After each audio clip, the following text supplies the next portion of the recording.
Bonjour à tous, j'espère que vous allez bien. Bon alors les amis, il faut que je vous l'annonce, ça y est, c'est officiel. Jordan Bardella a trop le seum. Non, mais regardez juste leur tête, vous comprenez l'ambiance. Ah c'est dur pour lui les amis. Il y a une semaine, il se voyait déjà Premier ministre. Presque il se prenait pour Emmanuel Macron. Il nous faisait ses petites annonces comme ça. Il nous donnait ses exigences. Et à la fin, il a perdu. Il faut que tu t'y fasses Jordan. T'as perdu.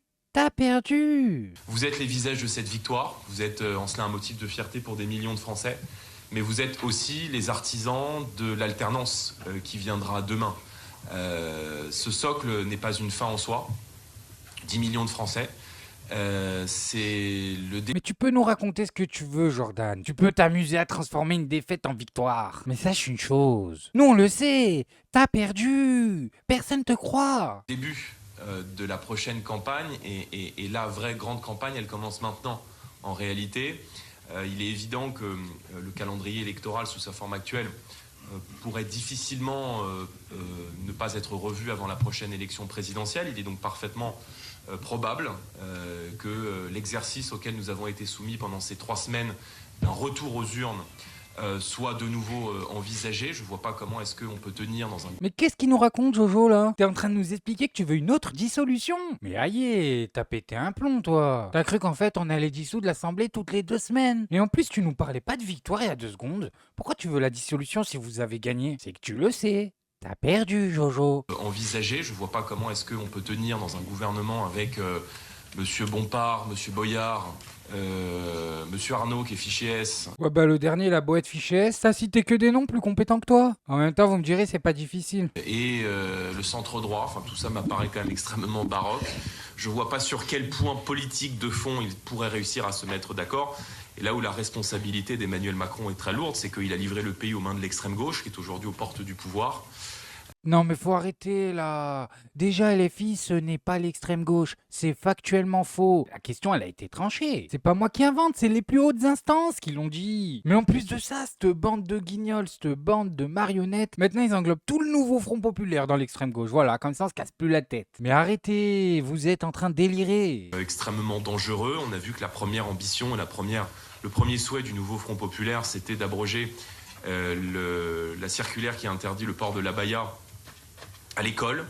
Ça commence bien. Mais c'est quoi ces priorités? Tu m'étonnes que vous perdez. Ça n'a pas de sens. C'est de la science-fiction. On se croirait dans un film. Marty! Il faut que tu repartes avec moi! Où ça? En 2024. Doc, ils ont quand même pas élu Emmanuel Macron une 2e fois. C'est bien pire. Il y a des représentants d'extrême droite tous les soirs dans TPMP et les policiers reçoivent des cagnottes quand ils tirent sur des Arabes. Et le litre de gasoil est à 2 euros. Mais pourquoi les Français laisseraient faire des choses aussi stupides? Ils avaient de plus grandes priorités. Faire interdire l'abaya. Non mais ça y est les amis, on y est. La réalité a dépassé la fiction. Je vous le dis, la vie est devenue une parodie. Si je puis dire.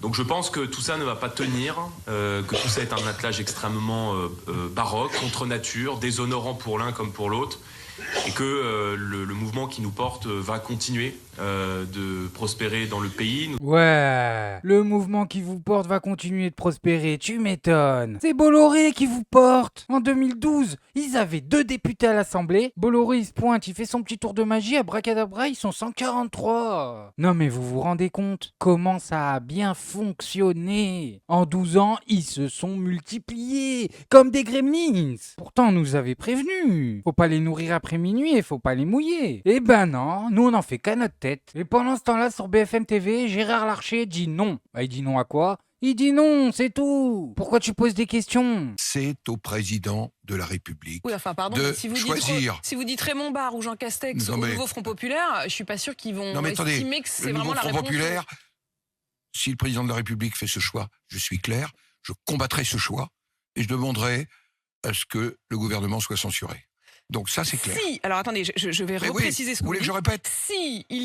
Si le président de la République appelait un Premier ministre issu du nouveau Front Populaire, Oui, je m'opposerai et j'appellerai mes amis à censurer ce gouvernement, car ça ne correspond pas à la volonté profonde des Français. Non mais attends Gérard, T'es un génie, toi. Alors, il commence en nous disant que c'est au président de la République de faire son choix, mais qu'il y a certains choix que lui, il accepte pas, voilà. Et si Macron oserait faire ce choix, il nous dit droit dans les yeux, bah je censurerai. Mais comment il va faire? Il va appeler ses amis. Mais t'es qui, toi? Gérard Larcher ou Al Capone? Ça ne correspond pas à la volonté profonde Voilà. des Français, Voilà. mais ils sont arrivés en tête. Ils sont arrivés dans la conjonction, on le sait, on va pas se raconter l'histoire, de faire barrage au Rassemblement national, et j'y ai contribué. J'ai même dit le lendemain que nous avions fait échec au Rassemblement national et que c'était heureux. Et je me suis engagé bien au-delà de ma famille politique pour faire échec au Rassemblement national. Il faut en avoir du culot quand même, hein. Pour nous expliquer que ce qu'on veut, c'est pas ce qu'on veut, je veux dire là, faut avoir un niveau de culot intergalactique. Mais Gérard Larcher, laisse-nous tranquille. C'est la démocratie, tu comprends pas? On a voté, ça y est. Si on veut aller dans un mur, on va dans un mur. Laisse-nous tranquille. C'est de la folie, ça. En fait, la démocratie, c'est que quand tu vas dans leur sens. Voilà. Et Jean-Luc Mélenchon, on lui invente des propos et des intentions. On n'arrive pas à fournir une seule preuve. Par contre, des mecs qui disent des dingueries sans pression, là, on en a la pelle. Je pourrais vous en sortir des centaines. De l'autre côté, enfin, ce qui est vraiment désolant, c'est de l'autre côté l'abandon littéral de la condition ouvrière au profit. Alors, en fait, c'est le remplacement dans une victimologie céleste de la figure de l'ouvrier par la figure de l'arabe. Dans une représentation victimaire à gauche, vous savez, c'est l'anti-bouc émissaire, si vous voulez. C'est l'anti-bouc émissaire. L'extrême droite a besoin d'un bouc émissaire. L'extrême gauche a besoin d'une certaine manière d'un sauveur auquel s'identifier ou d'un martyr sauveur auquel s'identifier. En l'occurrence, la figure de l'arabe a remplacé la figure du prolétaire. Voilà, c'est une petite révolution. Le dispositif est rigoureusement identique. Mais Oui, bah oui, il a dit ce que vous pensez. Et dans le plus grand des calmes. Mais attendez, j'ai une petite expérience à vous proposer. Fermez les yeux, écoutez que le son, et dites-moi honnêtement si ça vous fait pas penser à un personnage que Dieudonné aurait pu faire. alors, en fait, c'est le remplacement dans une victimologie céleste de la figure de l'ouvrier par la figure de l'arabe. Non mais sérieusement, c'est un sketch. Il y a un problème là. On a reculé d'au moins 3 siècles. Mais hé, les amis, vous avez entendu Jordan? Le problème, c'est la baya. J'avais de plus grandes priorités. Faire interdire la baya. Bref, si je devais résumer ce qui se passe en ce moment, tout le monde a le seum. Voilà, il n'y en a pas un qui accepte la victoire du nouveau Front Populaire. Ils sont là à nous faire des tours de magie, des distractions, ils se cassent la tête. Tout ça pour qu'on ne voit pas l'évidence. Le nouveau Front Populaire a gagné. Voilà, c'est tout. C'est pas moi qui le dis. C'est le résultat des votes. Bref, moi je voulais juste vous montrer ça. Maintenant, faites-vous votre avis tout seul. Faites attention à vous. Faites attention à ce que vous regardez. Likez, abonnez-vous. Et n'oubliez pas, le petit com qui fait plaisir. Tu es tout gris et tout petit poney. Tu gambades dans les prés sans te